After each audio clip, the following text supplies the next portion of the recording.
Last week, we told you all kinds of interesting things about cows, but not the sorts of things you learned as grade school kids. That was all too obvious and too well known. Instead, we told you about famous cows, cow genetics, and how, really, cows should be called cattle, but because it doesn't make grammatical or historical sense, we don't. Oh, and we met a friend from D&D called Aurochs. All well and good, but as you can imagine, there was a lot more information about the basic beef than we could fit into one convenient-sized episode for you to consume. In fact, where we wanted to start was so far down the line of all things mooing that we kept having to back up further and further until eventually, what we had on our hands wasn't just one episode. Or two. Or even three. All said and done, it's going to be a whole series of 4 related episodes, all on things cowy. Which is good. It saves us a lot of time and effort on the front end trying to decide what to talk about each week. That's a whole month of episodes already planned out. Easy peasy. For instance, the next logical step in our discussion is to talk about milk. Why? Because milk is going to lead us, eventually, to what we wanted to talk about initially before we had to back this whole thing up to cows and their history. And believe us, a historically backed up cow is not to be trifled with. Which is why we're going to start with pigeons. You see, even though the official Merriam-Webster definition of milk is a fluid secreted by the mammary glands of females for the nourishment of their young, and even though we are taught in school that mammary glands and therefore milk are the exclusive province of mammals, that ain't necessarily so. Part of the problem is that we use the word milk for a number of things which are very similar and perform similar functions to actual mammal milk. In fact, to help distinguish milk produced by mammals from all the other sorts of milks out there, including so-called alternative milks, there is a specific term for it: true milk. In the case of the pigeons, what they produce is called pigeon milk or crop milk, and it's made not by mammary glands, which pigeons do not have, but by the crop, which most birds do have. A crop is a small sac in a bird's esophagus in which they store seeds and other food prior to digestion. Possibly so they can pick up lots of bits of food in a hurry and then get away before the neighborhood cat finds them. A few days before the pigeon's eggs hatch, both male and female birds will begin producing crop milk. And if you're picturing your typical glass of milk, well, perish the thought. Crop milk is much more like cottage cheese in consistency. It forms as fat and protein-rich cells on the lining of the crop. These cells then detach themselves and are regurgitated to the pigeon squabs. The amount of protein and fat in crop milk is much higher than even that of the cow. But like true milk, it also contains antioxidants, immunity-enhancing components, and antibodies the young pigeon needs for survival. For the first week or so, it is a squab's only food. And over the course of the next few days, the young birds are gradually introduced to more regular food in the mix until they are fully weaned by the end of the second week. But it's not just pigeons. Flamingos and emperor penguins do a version of this too. Flamingos because the apparatus needed by flamingo chicks to filter feed properly takes about 2 months to fully develop. And emperor penguins because the male tends to their single egg for 2 months straight until it hatches, while the female is off feeding. If she takes longer than usual to return, the male can temporarily produce crop milk to feed the by then hatched chick. And it doesn't end there. The discus fish, both sexes, produces a mucus body coating their young feed on that is rich in protein and antibodies. A pseudoscorpion, which is tiny and, except for lack of a tail, looks very much like scorpions, produce a milk for their young from their ovaries. And the Pacific beetle cockroach, which hatches its young internally in a brood sac, produces a milk from the cells of the brood sac that helps the young quickly put on weight, making them more robust and ready to take on the world when they are eventually born. Welcome to the fascinating world of milk. This is GM Word of the Week, and I'm Fiddleback. Mankind has a sort of love-hate relationship with milk. On the one hand, milk, as we've been told, does a body good. On the other, lactose intolerance is nobody's friend. As newborn human babies, we start out with some pretty severe disadvantages in life. We're incapable of almost everything, including the ability to defend ourselves from disease. What we need is an immediate booster shot of all the good stuff we need for fighting off illness, as well as the energy and raw material to power what is going to be a rapid sequence of growth milestones that our parents will, these days, post up on Instagram immediately, rather than storing them up in a scrapbook to show our dates and embarrass us with in our teenage years. For all this and more, we need milk, but not just any milk. A special kind of milk called colostrum. Mammals produce colostrum as soon as a baby is ready to be born, and it's the first kind of milk the mother will produce. It's high in protein and antibodies, and acts as a laxative to help baby with the first poo, which is essential because there's a lot of stuff stored in baby's first poo that baby doesn't want or need anymore, including a waste product called bilirubin, which results from red blood cells dying as the baby's body reduces its blood volume so it has just enough for itself. Too much bilirubin, and you have a yellow baby thanks to jaundice. Colostrum is full of lymphocytes, white blood cells needed to attack and fight invading diseases and illness, various other constituents of the innate immune system, bits that control how the immune system works and prevent it from running wild, and a whole host of other factors that mean wee bitty baby is going to someday grow up to be an annoying teenager who the parents will take great pleasure in embarrassing. And it does all this in a concentrated, low-volume way that means baby can make use of it in its still developing digestive system. Colostrum really does do a body good. In humans, it takes anywhere from 2 to 5 days for the switch from colostrum to true milk to occur. By then, protein and fat levels will have reduced, and the infant will be ready to digest the various components properly. For roughly the next 6 months, this is all baby should get. After that, other foods are gradually introduced, and, in general, 2 years down the road or so, baby should be well on the way to a nursing-free diet. Those components, though, those can be tricky, especially our friend lactose. For the majority of human history, mother's milk was what you drank for about the first 2 years of your life, and then that was it. No more milk was available or wanted. Once you moved on to solid food, you pretty much stayed there, and once you could fend for yourself well enough to feed yourself, you didn't really look back at milk of any kind. It just wasn't needed. So early man developed with that in mind. A couple of years of milk drinking, and then you could move on to soda pop trees or whatever was available. Which means early man only needed to deal with lactose, or milk sugars, for a very brief time. Once past that period, the enzyme lactase needed to break down lactose into less complicated sugars like glucose and galactose wasn't needed anymore, and the body stopped producing it in such great quantities. In many cases, by the time someone had reached full adulthood, lactase production pretty much came to an end. After all, you weren't going to be encountering milk anymore, so why should the body waste energy and material producing a thing you no longer needed? And this was all well and good for many, many years. A friend of ours once said the following about this next moment. He really wanted to know who the guy was who was so desperate for something to drink that he looked at his friend, pointed at a cow, and said, "I'm going to drink whatever comes out of that next." That could have gone wrong in so many ways. Fortunately, though, he got it right, and suddenly something called a pastoral society was born. A pastoral society is typically a group of nomadic people whose life is centered on the care and feeding of herds or flocks. It's post-hunter-gatherer, but pre-agricultural. And it survived mostly by staying with a herd and making use of its products, leather, meat, and milk. And occasionally dung, but let's not go into that. Take care of the cow, and the cow will take care of you.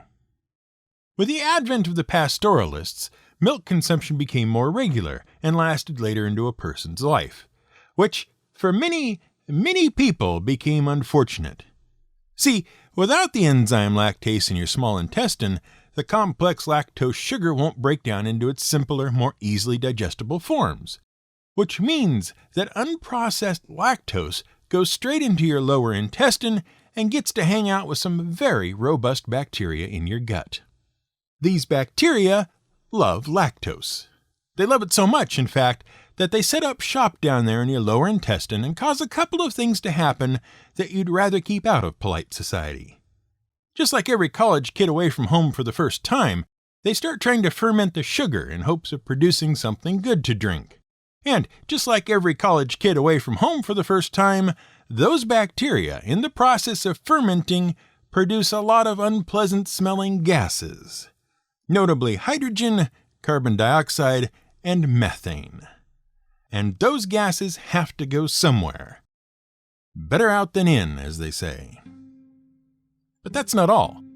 Sugar is hygroscopic, meaning it really loves water and wants as much of it as it can get. Once it gets inside you and makes its way down into your intestines, it creates osmotic pressure. In other words, it pulls water from the rest of your body across the permeable membrane that is your intestine to where the lactose is fermenting. And extra water in your colon means only one thing. We'll give you a minute to work it out on your own. So, for early man and the pastoralists, this change in milk usage created a number of problems thanks to a natural lack of lactase to break down all the lactose that they were now taking in. It's quite likely many of them were ill whenever they had milk, which meant that they were less effective at surviving and required additional energy to survive, which they had to do by hunting and gathering, which they were really ill-suited to do given their decreased energy intake and increased output, shall we say, because of their lactose intolerance. Enter the hero of the piece, the people who, for whatever reason, managed to retain more of the lactase from their youth into their adult years. They had no problem processing the lactose and therefore didn't suffer the ill effects. That made them more effective, gave them greater access to resources, and meant they had extra energy to go about their lives. Evolutionarily speaking, they were more successful and so were able to pass on that trait to future generations. So, why aren't we all a species of lactose-tolerant people? Well, because that particular advantage wasn't necessary for everyone. Really, aside from a very few localized places, a pastoral way of life just wasn't something they could do or needed to do, because most places where milk could be produced were too hot to store milk on a regular basis without refrigeration and without turning it into something else first. By and large, taking milk and turning it into butter, cheese, yogurt, and so on reduces the amount of lactose significantly, meaning there wasn't as much pressure on people to not be lactose intolerant. It just wasn't needed to help them survive better. But more on those things later. In fact, even in places where milk was a regular thing, once agriculture became a big hit, there was much less milk drinking going on. For much of its history, milk was too easily spoiled to be a regular beverage, and many people just did without it, because what you needed in order to have milk that wasn't spoiled was an actual cow. Right there, about 10 feet away from you. Or a goat, we suppose. But the thing was, a cow in the front room is inconvenient, and so not many people had one. And really, you only gave milk to children anyway. Adults drank other things because, again, the vast majority of adults A, couldn't handle milk, and B, used it for other, more valuable things because those other things kept longer and were easier to move around. Most people just couldn't be bothered with milk. It went on this way for thousands of years. Sure, milk got used in the mythology of many ancient cultures. Hindu cosmology contains the ocean of milk where Vishnu and Lakshmi are said to recline. The Greeks had a story about the infant Heracles, rescued and nursed by the goddess Hera, who suckles so hard he causes Hera pain. As she jerks away from him, a stream of milk shoots out and creates the entire Milky Way, which is why it is called that. And why we call it a galaxy, because the root gala in ancient Greek meant milk. Combine that with the word for wheel, kyklos, and you have galaxy. Even so, the Greeks were, as we've discussed elsewhere, a bit stuck on themselves. They'd use sheep and goat's milk to make cheese, sure, but only barbarians, see our barbarian episode, would actually drink milk. When the Cyclops takes a break from eating men, he drinks milk instead. That's how bad milk was, only barbarians and Cyclops drink it. As for the Romans, well, only farmers drank milk. And famously, so little milk was consumed in Japan that visiting Europeans were called butter stinkers by the Buddhists due to the ambient milky smell they seemed to emit. So, for much of milk's history among most of the people, it was pretty much ignored as a source of refreshment and nutrition. Outside of Great Britain and the portion of Europe centered near Britain, no one much cared for the stuff for a very long time, even if it was processed into something else. It just didn't take. It wasn't until the advent of colonialism and the spread of European and British rule that the consumption of milk and milk products began to become a regular part of most people's diets. When industrialization finally hit the world in the early to mid-19th century, one of its key advancements meant that milk consumption would really take off. With the coming of the railroads, it was now possible to not only increase the supply of milk being made, but also to increase the reach of its distribution. Milk didn't have to be produced in your own barn, which, with the move into cities caused by industrialization, people increasingly didn't have.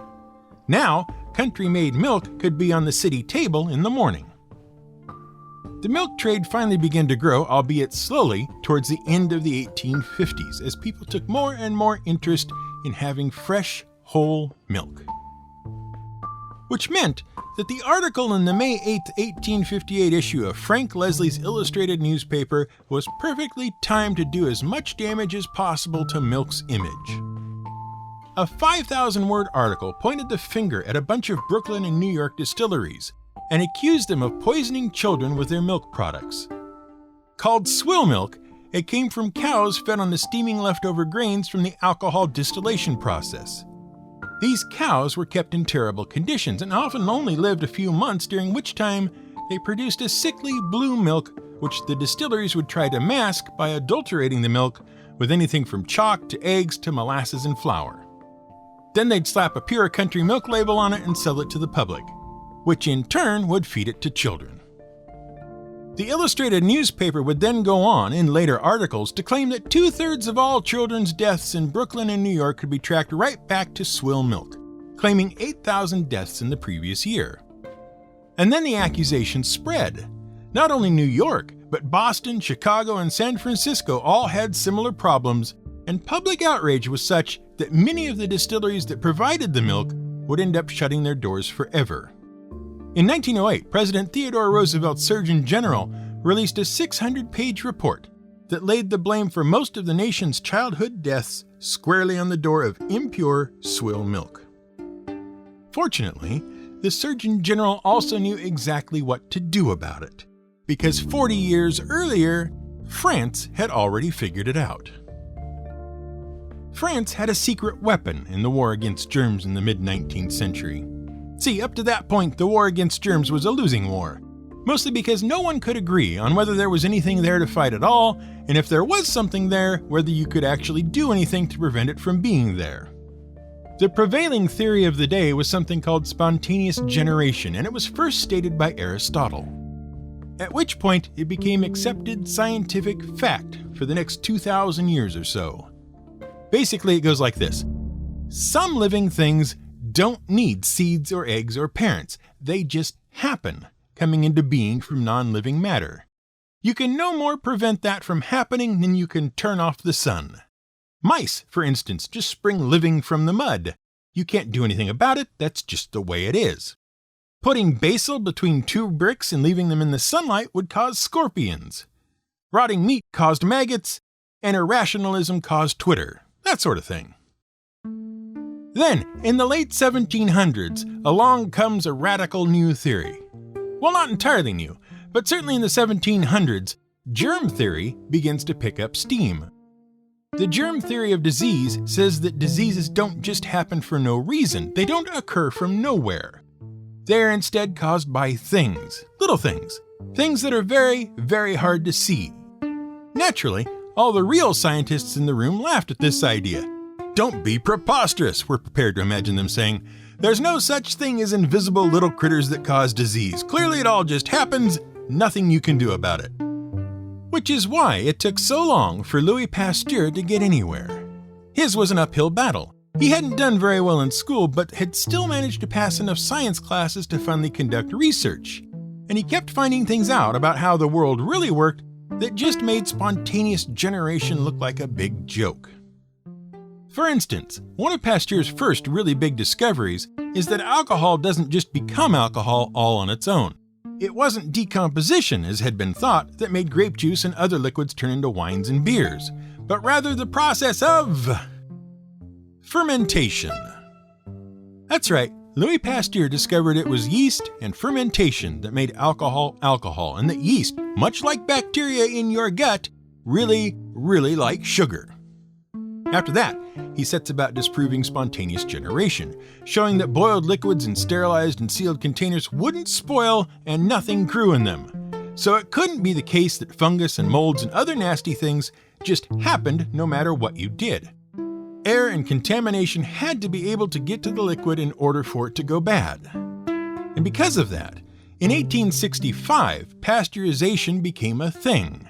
First with wine, which is what he was doing the initial boiled liquid experiments with, and then for milk.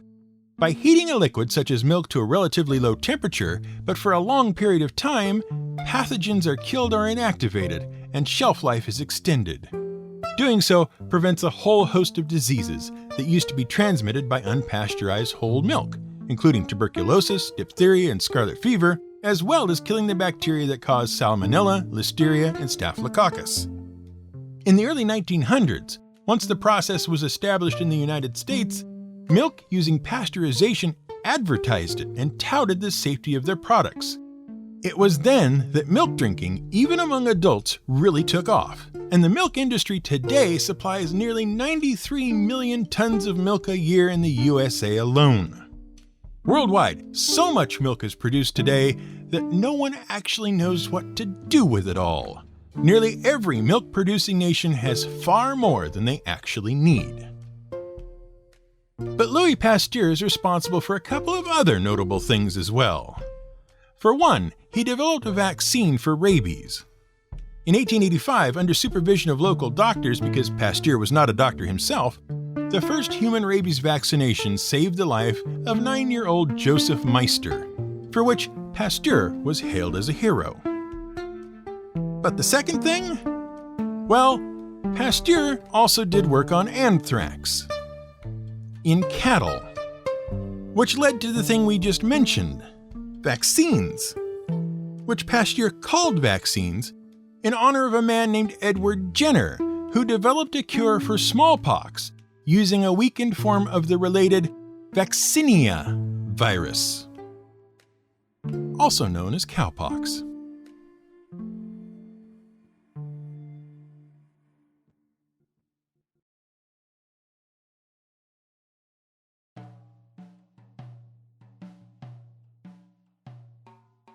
Thanks for listening to this episode of GM Word of the Week. If you're new here and this is your first episode, welcome. Thanks for checking us out. We do neat things with words, particularly words that tabletop role-playing game players might encounter in the course of their games. If you enjoyed this, don't forget to subscribe. Even with 235 episodes under our belt, we haven't finished yet. We know, who knew there were so many words?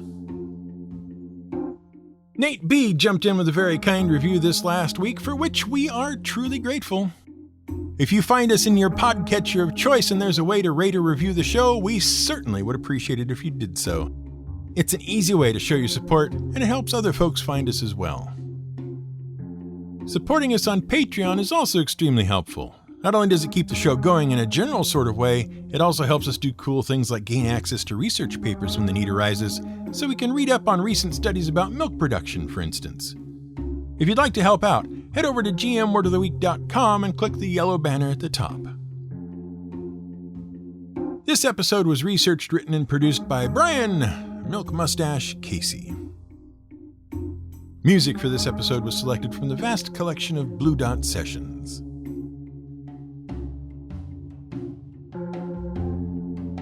I won't eat any cereal that doesn't turn the milk purple.